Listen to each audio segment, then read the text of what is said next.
Noite especial no Tribuna Independente em que falamos sobre estresse, sobre vida interior, sobre espiritualidade, sobre recarregar as nossas baterias. Alessandro Viana, psicólogo, nosso comentarista aqui no Tribuna Independente. Alessandro, seja muito bem-vindo, é sempre bom receber você. Obrigado, um privilégio sempre estar aqui. Olha, eu estou cada dia mais assim, preocupado com essa questão de estresse, porque meus amigos estão estressados, eu me sinto um pouco estressado, eu me encontro com as pessoas, converso sobre estresse e as pessoas dizem, nossa, em outros tempos era diferente. O que está acontecendo com a humanidade? Está tudo muito rápido.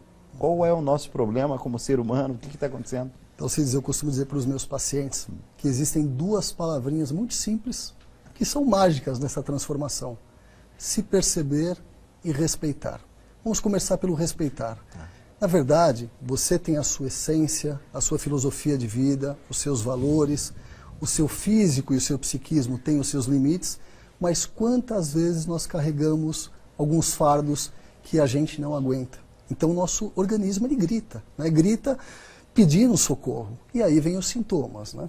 E a questão do perceber. Todos os sintomas que vêm, que são presentes no dia a dia, principalmente nesse mundo moderno, eles servem para nos dar informação que algo está errado. Para a gente transformar, perceber e rever alguns conceitos. Coisa que nós nos colocamos tão no automático, Dalcides, que a gente pouco faz. E aí o organismo grita e vem os sintomas do estresse. Quando a gente está estressado, certamente, assim, aqueles que estão mais próximos já começam a perceber. Tem alguns sinais de que no dia a dia a gente realmente, opa, acendeu a luz vermelha aí, tem alguma coisa me chamando a atenção. Quais são os sintomas, como é que as pessoas detectam, quais são os sinais? Olha, eu acho que principalmente, tem vários, vamos falar, mas principalmente a irritabilidade.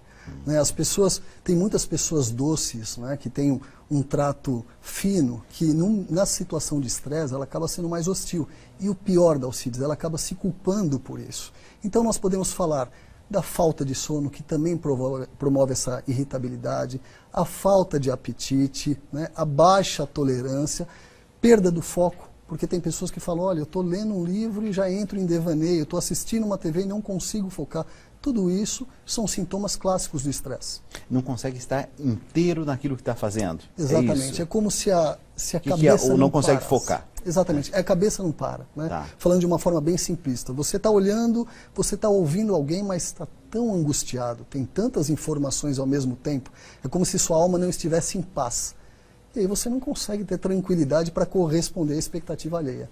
Em alguns momentos a gente falou sobre depressão aqui no primeiro bloco. Eu preciso dizer que eu estava admirando esse bate-papo, que foi sensacional, bom, né? Sensacional. Eu vi você ali sentado, acenando com a cabeça, eu disse assim, olha, até Alessandro Viana gosta de ouvir coisas boas, não é isso? Sim, sim. Porque a gente já tem assim, a ideia de que o psicólogo, alguém que estuda assim, o comportamento humano, não precisa saber muito mais, porque ele já sabe sobre o comportamento. Sempre correndo atrás para aprender. Imagina, sempre correndo atrás. Muito com esse Essa é a condição humana, sempre correndo atrás. Sempre. Quando a gente fala, por exemplo, depressão, eu não sei se a gente está vivendo, assim, e é realmente a doença do século, mas são muitos os casos de depressão. Sim. O que a gente faz? Olha, Dalcides, eu posso te dizer que são muitos. E cada ano que se passa, como você sabe, eu faço atendimento clínico, cada ano que se passa eu tenho mais e mais pacientes em depressão. Esses últimos 5 anos foram assustadores. O que eu percebo, Dalcides? Falando bem da prática clínica, deixando toda uma teoria de lado, eu percebo que as pessoas estão desvalorizando ou deixando de valorizar a simplicidade da vida. Né? Então, o que eu vejo? A pessoa trocando o ser pelo ter, entrando numa compulsão por comprar, por fazer um monte de coisa ao mesmo tempo. E emocionalmente isso vai ocorrer um desgaste. Né? E a depressão, se a gente for olhar entre aspas, ela acaba sendo um aliado, uma sirene, para mostrar que, olha, você tem que parar e se cuidar. Porque imagina, Dalcides, se a pessoa não se percebe, não tem algum sintoma, ela vai até chegar numa falência, né? Uma falência emocional, uma falência física. Então todos esses aspectos, essa falta da simplicidade, por isso que eu admirei muito o bate-papo, que vocês falaram muito nisso, esse valorizar o dia a dia, valorizar o estar com a família, valorizar as pequenas coisas. Isso está se perdendo. E as pessoas se sentem cada vez mais em débito com a vida, cada vez mais faltante. E aí vem um vazio enorme. Concomitantemente, a depressão entra nessa história. Mulheres são mais suscetíveis à questão de depressão ou não? Dalcides, se nós formos ler a maioria dos, enfim, em revistas, em livros, fala-se muito da depressão nas mulheres. Mas o que acontece, na verdade, é que os homens, eles não procuram uma ajuda e não verbalizam que têm os sintomas da depressão. Então, estatisticamente, o percentual é muito parecido. Só que nós ouvimos normalmente muito mais pelas mulheres. E os homens sofrem muito com isso. Nós acabamos carregando uma carga ancestral de os caçadores, e fica muito difícil você imaginar o caçador se lamentando, o caçador falando estou triste. Homem não chora, por Exatamente. E aí, infelizmente, Dalcides, vem as fugas, né? Falamos de drogas, falamos de álcool, e a mulher ela acaba se permitindo mais se posicionar e, consequentemente, pedir ajuda. Tem questões e perguntas de telespectadores. Vamos lá. Perguntar aqui para o Paulo.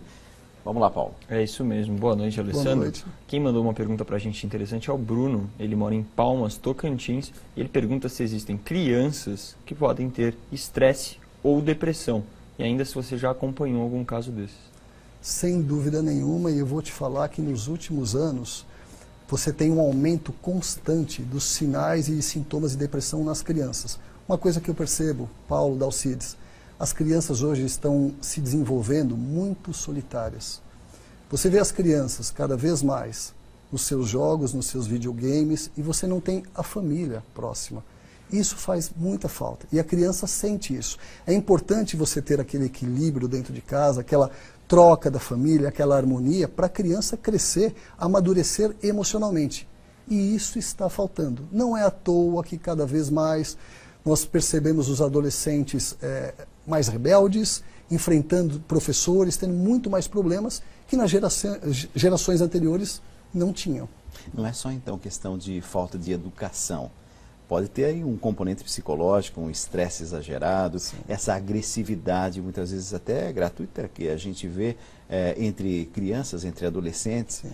Pode ter esse fator, sim, que complica esse quadro todo. Uma outra coisa que eu acho assim, me assusta muitas vezes, você ter uma criança dos seus 6, 7 anos com uma agenda extremamente lotada. Então nós estamos falando de uma criança hoje, que ela estuda, que ela faz várias atividades. Claro que o esporte é saudável, mas não necessariamente 13 esportes ao mesmo tempo, e faz mais uma tarefa, outra. A criança precisa da ociosidade, do brincar, do relaxar. Tudo isso contribui para o amadurecimento emocional. Isso tem faltado. Eu li umas pesquisas da Organização Mundial da Saúde dizendo que 20% das crianças brasileiras elas são atingidas pela depressão. Pensando assim, pode ser que muitos pais que estão nos acompanhando em diversas partes do Brasil jamais tenham pensado que criança também pode ter estresse, criança também pode ter depressão. E são muitas vezes alguns mitos que a gente cria, e a gente não sabe nem de onde vem, que depressão é coisa de gente adulto, ou então gente que está passando aí por um momento difícil, tal, então tem depressão. Mas é bom que os pais estejam atentos. Vamos retomar um pouquinho só a questão de alguns sintomas, para que um pai e uma mãe que estejam nos acompanhando nesse momento possam identificar, opa, esse aqui é um sinal, meu filho está com depressão. Ou então, há alguns sinais que precisam ser investigados. Quais são? Olha, normalmente a criança ela tem uma característica de isolamento, ela quer ficar... Não estou falando daquela criança que fica o dia inteiro no videogame. Naturalmente ela quer se isolar. Ela apresenta uma dificuldade de socialização com as outras crianças. Ela fica numa característica geral de apatia. Inclusive o tônus corresponde também a essa apatia. Então você não vai perceber uma vivacidade, porque criança, por natureza, Dalcides, ela é vivaz, quer arriscar, ela é vivaz, ela quer descobrir o mundo. Então quando você tem esse quadro um pouco mais apático, às vezes até os pais me falam, Alessandro, nossa, ela é super boazinha, ela passa o dia inteiro em casa, não reclama de nada, acata tudo. Isso me preocupa, porque, Dalcides, até é engraçado. E o pai e a mãe estão achando assim... Que está tudo perfeito. Que tranquilidade, e assim, né? esse discurso vem normalmente, até posicionando você, quando eu atendo uma criança um pouco mais rebelde. Então vem o pai e a mãe e fala todo o histórico da criança rebelde, sim, que não quer tomar banho, não escova os dentes, e aí eu pergunto, tem mais filhos? Como é que é o outro filho? Ah, esse é o pacato, bonzinho. eu sempre digo, fique atento com esse. Porque assim, quando você tem uma rebeldia, você está enxergando que algo ali não está bem, precisa trabalhar. Aquele que normalmente é mais tranquilinho, a gente não percebe, porque corresponde a uma expectativa dos pais, né? A gente está vivendo numa sociedade altamente competitiva e me parece que o fato da gente ter que constantemente, seja no trabalho, no dia a dia, e a gente tem que constantemente retirar forças e buscar forças e ao mesmo tempo um nível de cobrança muito grande. Amanhã as pessoas vão acordar e eu também, temos mais um dia de trabalho. Tem alguma dica prática para amanhã tentar ter assim um dia, um desenvolvimento ao longo do dia, a partir também das coisas que foram ditas aqui, né? Falamos da oração de São Francisco, do perdão, do reencontro consigo mesmo, desse olhar a vida de uma forma mais leve, sob a ótica psicológica. O que nós podemos amanhã colocar em prática? Dalcis, eu achei brilhante quando seus convidados e também o pesquisador falou da questão da fé, né? Independente do que. A própria fé, ela te centraliza, ela te dá sensações positivas.